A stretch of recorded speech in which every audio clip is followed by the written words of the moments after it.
नमस्कार, स्वागत है आपका। आपके साथ में हूं अमित गर्ग शुक्ला। मुख्तार की मौत के बाद पूर्वांचल से माफिया कॉरिडोर का सफाया हो गया।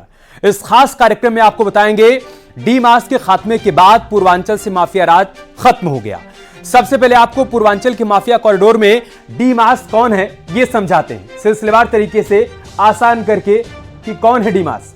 आप देखिए, डी मास में जो पहला चेहरा और पहला नाम आपके सामने आ रहा है, सबसे पहले हम आपके सामने उसे एक्सप्लेन करते हैं कि किस तरीके से एक कॉरिडोर का निर्माण किया गया और पूरे पूर्वांचल में दहशत फैलाने की कोशिश की गई।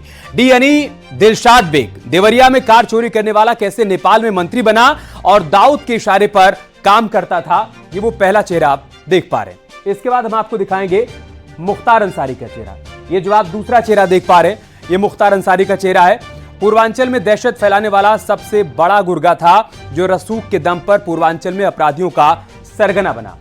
और डी मास में जो तीसरा नाम आता है वो है अतीक अहमद का। ये आप अतीक का चेहरा देख पा रहे हैं। और इसमें जो चौथा नाम आता है वो है एस यानी शहाबुद्दीन। इस तरीके से पूर्वांचल में माफियाओं का पूरा कॉरिडोर बना हुआ था, जिसका खात्मा हो गया है, जिसका सफाया हो गया है। यह है पूरा डी मास, यह है पूरा डी मास। सिलसिलेवार तरीके से एक्सप्लेन करके आपको बता देते हैं कि मुख्तार की मौत के बाद डी मास का खात्मा हुआ है और इसके मायने क्या हैं। सबसे पहले, जैसा कि हमने आपको बताया कि डी यानी दिलशाद बेग, देवरिया में कार चोरी करने वाला कैसे नेपाल में मंत्री बना, उसकी कहानी, और साथ ही साथ कैसे मुख्तार अंसारी, जिसने पूर्वांचल में पूरा नेक्सस डेवलप किया, उसी में अतीक अहमद और शहाबुद्दीन, ये सारे वो नाम हैं जिन्होंने इस कॉरिडोर का निर्माण किया। ये देखिए आप, दिलशाद मिर्जा बेग, उसके बाद नाम आता है मोहम्मद शहाबुद्दीन का, जो कि आरजेडी सांसद। 1 मई 2021 को उसका खात्मा हुआ। अतीक अहमद 15 अप्रैल 2023 को उसका खात्मा हुआ। और उसके बाद जो आप चौथा चेहरा देख रहे हैं इस डी मास का, वो है मुख्तार अंसारी का। 28 मार्च 2024 को इसका भी खात्मा हो गया और इसके साथ ही पूर्वांचल से माफिया कॉरिडोर का खात्मा हो गया।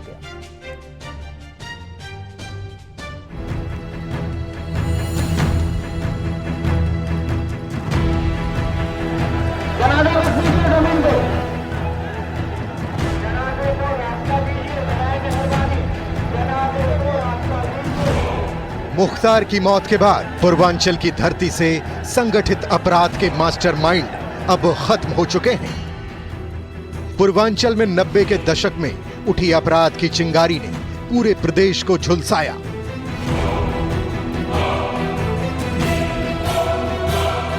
पश्चिमी डाकुओं के गिरोह के लिए बदनाम रही यूपी में इन माफिया ने जगह ले लिया और धीरे धीरे सियासी सरपरस्ती में आतंक और दहशत का सिंडिकेट फलता फूलता गया।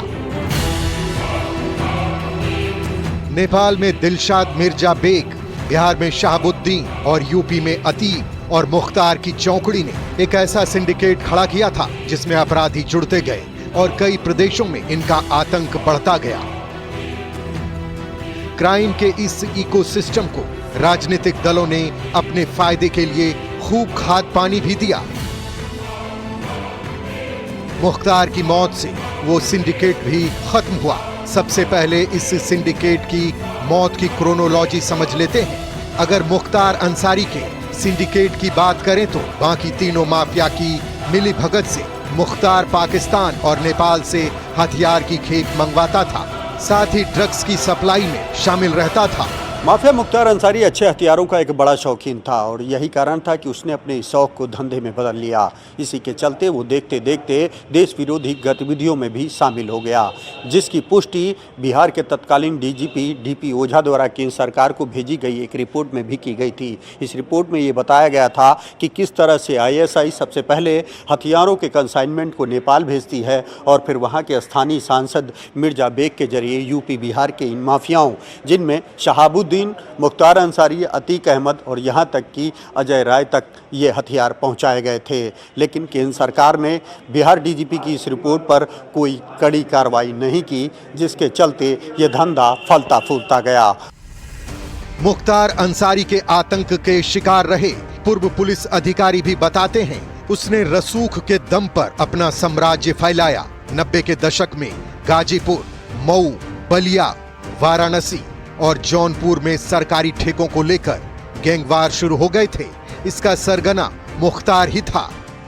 वो केवल माफिया ही नहीं था, उसने पूरा अपना आतंक का जो साम्राज्य बनाया, उसके माध्यम से आर्थिक साम्राज्य बनाया, उसके माध्यम से फिर उसने अपना पॉलिटिकल कद हासिल किया और पूरे पूर्वांचल के, खासकर विशेष रूप से जो मऊ, गाजीपुर, बलिया, बनारस, चंदौली, आसपास के जितने 5-7 जिले थे, उनमें तो उसके हिसाब से कैंडिडेट भी डिसाइड होता था, पॉलिटिकल पार्टीज करती थी। मुख्तार के सिंडिकेट के तार कहां-कहां जुड़े थे, ये किसी से छिपा नहीं था। बिहार के डीजीपी की सौंपी रिपोर्ट के हवाले शैलेंद्र सिंह ने एक कहानी बताई। उन्होंने कहा कि बिहार के पूर्व डीजीपी ने मुख्तार के आईएसआई कनेक्शन की बात बताई। तो उन्होंने कहा कि शैलेंद्र, जिसमें आपने मुख्तार को पकड़ा वो तो आईएसआई का आदमी था। तो हमने कहा वो कैसे? क्या मैंने बिहार का डीजीपी रहते हुए केंद्र सरकार को एक रिपोर्ट सबमिट की थी जिसमें ये साफ साफ लिखा हुआ था कि आईएसआई यानी पाकिस्तान की जो एजेंसी है, उसके माध्यम से आर्म्स, एम्यूनिशन और इवन फेक करेंसी नेपाल आता था और नेपाल में उन लोग का सहयोगी था तत्कालीन सांसद मिर्जा बेग। वहाँ से ये फेक करेंसी और आर्म्स, एम्यूनिशन फिर इंडिया में आते थे और उसमें नाम लिखा हुआ था मुख्तार अंसारी का, शहाबुद्दीन का बिहार से, और यहाँ अजय राय तक का नाम था उसमें। तो उन्होंने कहा कि इन लोग तो ऑलरेडी पहले से ही उससे जुड़े हुए हैं आईएसआई से, उसके बहाने। और यहाँ तक उन्होंने बताया था अनऑफिशियली, कहे वो रिपोर्ट में हमने भेजा, लेकिन अनऑफिशियली कह रहे हैं कि दाऊद से भी इन लोग के पूरे लिंक थे। नेपाल के रास्ते मुख्तार अंसारी नेटवर्क बढ़ाता गया और हथियारों के साथ साथ उसने देश के अलग अलग राज्यों में ड्रग्स के नेटवर्क को भी संचालित करने लगा। यानी रसूख के दम पर मुख्तार अंसारी देश की सुरक्षा और सेहत के साथ भी खिलवाड़ कर रहा था। मुख्तार अंसारी ने हथियारों के साथ ही साथ ड्रग्स का भी धंधा शुरू किया। बताया जाता है कि हाल ही की कुछ रिपोर्टों में इस बात की पुष्टि हुई थी कि जो ड्रोन के जरिए पाकिस्तान से पंजाब बॉर्डर पर हथियार पहुंचाए जाते हैं, उसमें भी मुख्तार अंसारी की एक अहम भूमिका रही है।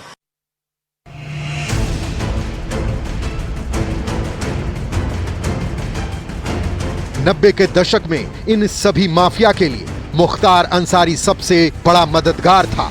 नेपाल में दिलशाद मिर्जा बेग, बिहार में शहाबुद्दीन और प्रयागराज में अतीक अहमद की चौकड़ी को डील करता था। मुख्तार की हनक उन दिनों इतनी थी, यूपी और बिहार के क्षेत्रीय पार्टियां भी इन्हें संरक्षण देती थी। मुख्तार अंसारी ने न केवल अबू सलेम बल्कि अंडरवर्ल्ड के कई और माफियाओं को संरक्षण देकर के अपनी एक अच्छी खासी पैठ बना ली थी।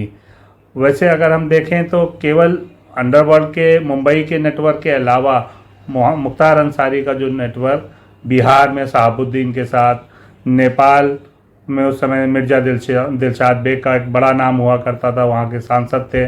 मिर्जा दिलशाद बेग के साथ मुख्तार के संबंध, मुख्तार के रिश्ते अच्छे थे।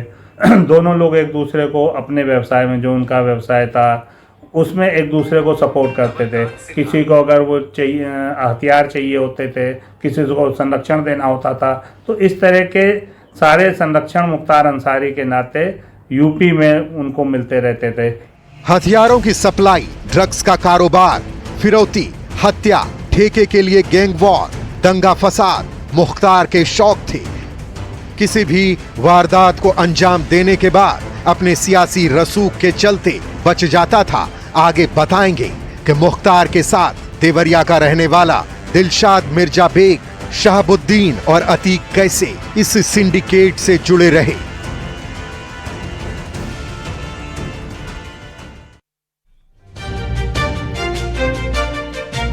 खुफिया एजेंसियों की माने तो दिलशाद मिर्जा बेग, शहाबुद्दीन, अतीक और मुख्तार, ये चारों पाकिस्तान में बैठे अंडरवर्ल्ड डॉन दाऊद इब्राहिम के इशारे पर काम किया करते थे, या यूं कहें कि पाकिस्तान के अवैध धंधों के सबसे बड़े सहयोगी हुआ करते थे। मिर्जा बेग, शहाबुद्दीन, अतीक अहमद और मुख्तार अंसारी हत्या, फिरौती, नकली नोटों का कारोबार नेपाल के रास्ते दाऊद के इशारे पर किया करते थे। इन चारों के खात्मे के बाद दाऊद का पूर्वांचल सिंडिकेट अब खत्म हो गया।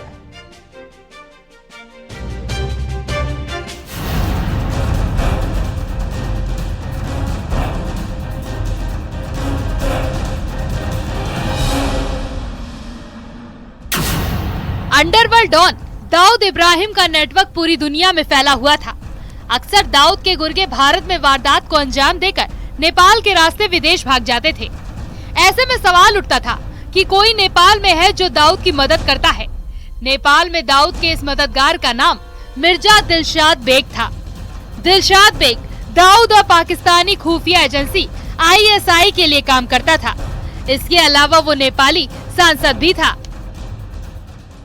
अब आप आइए बिहार में, वहां पर शहाबुद्दीन नाम का एक माफिया था और सर्वत्र उसकी क्रूरता, उसकी जबरन धन वसूली, ठेके पर हत्या और उसका आतंक, उसके बारे में भली भांति सब परिचित थे। फूल बाबू के पुत्रों की जिस तरीके से उसने निर्मम हत्या की तेजाब से नहला करके और भय और आतंक का वातावरण व्याप्त हुआ, शहाबुद्दीन तो पुलिस के ऊपर भी आक्रमण करने में नहीं चूकता था।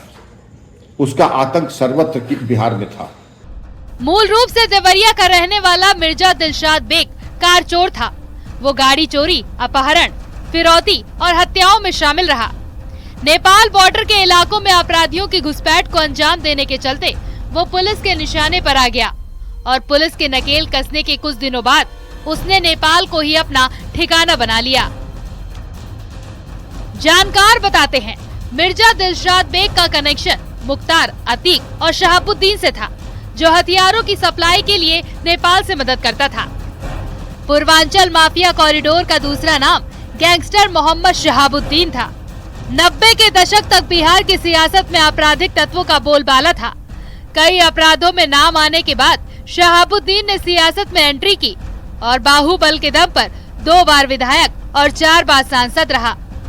एक दौर था जब तेजाब कांड हो, चंद्रशेखर हत्याकांड हो या सीवान में कोई अपराध, शहाबुद्दीन का नाम हमेशा सुर्खियों में रहता था। पूर्वांचल में अतीक और मुख्तार के साथ मिलकर अपराध का सिंडिकेट चलाता था। मुख्तार अंसारी और अतीक अहमद। मुख्तार अंसारी गाजीपुर, बनारस और आसपास के क्षेत्रों में उसके आपराधिक गिरोह का साम्राज्य था। मुख्तार अंसारी गिरोह IS-91 एक लिस्टेड और रजिस्टर्ड गैंग था जिसके ऊपर 66 मुकदमे हैं और एक से एक जघन्य अपराध, जिसमें नंद किशोर रुंगटा हत्याकांड, कृष्णानंद राय हत्याकांड, LNG को चोरी करवा करके भारतीय सेना के एक हवलदार को वरगला करके 1 करोड़ रुपए रिश्वत दे करके उसको भगोड़ा करवा करके ये LMG प्राप्त की गई। पूर्वांचल में माफिया कॉरिडोर का तीसरा डॉन अतीक अहमद था। मुख्तार और शहाबुद्दीन के कारण कभी सीधे तौर पर पूर्वांचल में वारदात को अंजाम नहीं देता था, लेकिन मदद भरपूर करता था। अतीक अहमद का गैंग पूर्वांचल, बुंदेलखंड, MP और सेंट्रल UP में फैला हुआ था। जानकार बताते हैं कि मुख्तार के नक्शे कदम पर अतीक भी हथियारों की सप्लाई दाऊद के गुर्गों से लेता था, जो नेपाल के रास्ते UP में पहुंचता था। मुख्तार और अतीक दोनों ही अच्छे दोस्त थे। दोनों के काले धंधे जरूर अलग अलग थे, लेकिन हाल के कुछ सालों में दोनों ने मिल बांट कर काम तक करना शुरू कर दिया था। रेलवे में कोयले के साथ विशेष रूप से स्क्रैप की ठेकेदारी में मुख्तार ने ही अतीक अहमद को एंट्री दे दी थी। बताते हैं, मुख्तार ने ही अतीक को डी कंपनी के साथ कांटेक्ट करवाया था। यानी पूर्वांचल में अतीक और मुख्तार की जोड़ी दहशत फैलाने का काम करती थी। ISI द्वारा नकली नोट भारतीय मुद्रा के छाप करके फेक इंडियन करेंसी, जो कि बहावलपुर में उन्होंने एक प्लांट लगाया। बहावलपुर प्लांट जो लगाने के बाद जिसकी स्याही उन्होंने जर्मनी से मंगाई, नासिक की सिक्योरिटी प्रेस की नीलाम की गई मशीन जो अब्दुल करीम तेलगी के माध्यम से उन्होंने मंगाई और बहावलपुर में उन्होंने उसको शुरू किया। नकली नोट नेपाल के माध्यम से भारत अगर लाना था तो उनको वहां पर एक बेस चाहिए था और ISI ने कल्टीवेट किया मिर्जा दिलशाद बेग। मिर्जा दिलशाद बेग उत्तर प्रदेश के देवरिया के रहने वाले थे और नेपाल में जाके बस गए थे, राजनीति में शामिल हुए और बहुत ऊंचे पद तक गए। मिर्जा दिलशाद बेग भारत विरोधी गतिविधियों में आकंठ डूबे हुए थे। मुख्तार के मौत के बाद पूर्वांचल से माफिया सिंडिकेट का कॉरिडोर अब पूरी तरह से ध्वस्त हो चुका है। यूपी और बिहार की सियासी पार्टियों के छत्रछाया में पनपने वाले इन माफिया का अब द एंड हो चुका है। साथ ही पूर्वांचल की धरती से संगठित अपराध गिरोह का भी खात्मा हो चुका है। Bureau report, news 18।